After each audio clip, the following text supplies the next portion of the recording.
बंगाल में बीजेपी अध्यक्ष जेपी नड्डा ने हुंकार भरी है। आज बीजेपी अध्यक्ष जेपी नड्डा बंगाल में है। ममता सरकार को उखाड़ फेंकने का प्रण लिया है, ये कहा है जेपी नड्डा ने।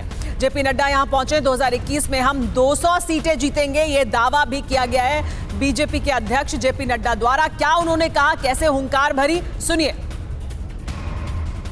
वोट प्रतिशत 4 था, 4 2014 में हमारी सीटें हो गई 2 और हमारा वोट प्रतिशत पहुंचा 18 और 2019 में हमारा सीटें पहुंची 18 और हमारा वोट प्रतिशत पहुंचा 40 और अभी 2021 के चुनाव में भारतीय जनता पार्टी 200 सीट पार करेगी और सरकार बनाएगी।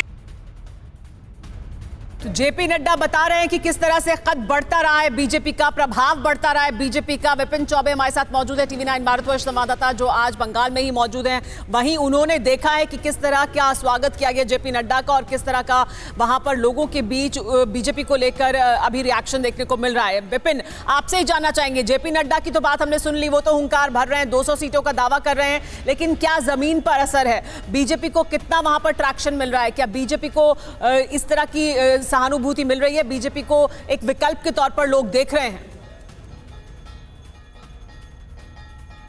देखिए, बंगाल में बीजेपी विकल्प बन चुकी है, अब देखना नहीं है। और इसका सबसे बड़ा परिचायक आपको 2019 के लोकसभा चुनाव में देखने को मिला था कि 2 सांसदों वाली पार्टी 18 सांसद को जिताने में सफलता हासिल कर चुकी थी सुमेरा।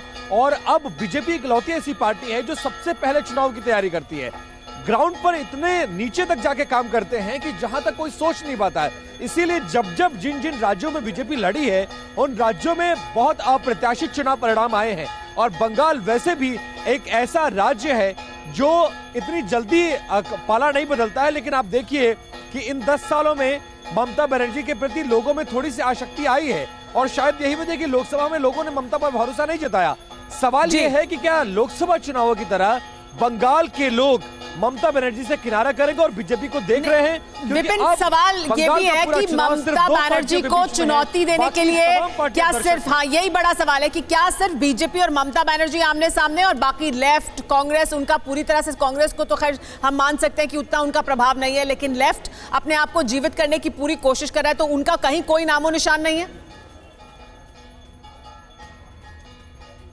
बिल्कुल है। देखिए, बंगाल में उनका कैडर जरूर है, लेकिन अब सड़क पर उनका झंडा उठाने वालों की कमी है। और आप देखिए कि कल जब भारत बंद था, 8 तारीख को भारत बंद बुलाया गया था, उस दौरान भी हमें देखने को मिला कि उनका अपने गढ़ में पश्चिम बंगाल में सैकड़ों लोग इक्का दुक्का जगहों पर थे। और चुनाव परिणाम आपके सामने है जो दिखा रहा है कि कहां पर क्या है।